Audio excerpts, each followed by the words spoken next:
Welcome back to Mike's Man Cave, and welcome back to another EF Falcon related video. As you can see, I'm sitting in my EL Falcon and I've got to do some work behind the glove box. So the problem you might have is, how do I get the glove box off so that I can do some work behind it?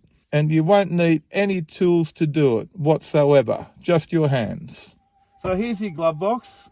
In my EL Falcon, EF Falcons are the same, XR8, fair lanes, no difference.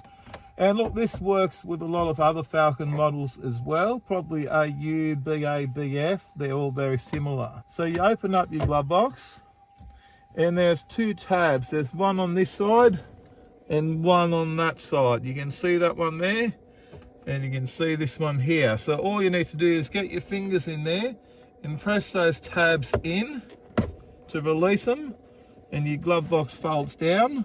And there's two hinges, one lives down here and the other hinge is behind there. You can't actually see it.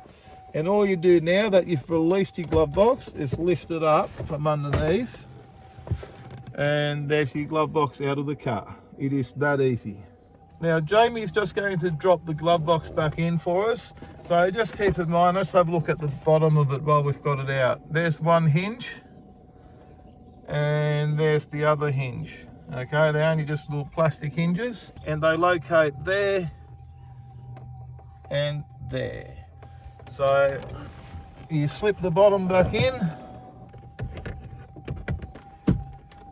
and once you've done that, you just push it back up so the tabs lock back in at the top, and you close your glove box. Job done. Okay, it does make a couple of little clicking noises like you just heard. That's not anything breaking. That's just those tabs slipping back into their place where they're supposed to be to support your glove box.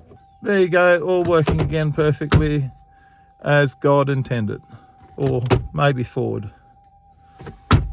Now, if you enjoyed that quick little video on how to work on your own EL, EF or AU or even BA, BF Falcon, do me a favor and give me a big thumbs up, and don't forget to smash the subscribe button, not the camera, for more videos from Mike's Man Cave. Thanks for watching, and bye for now.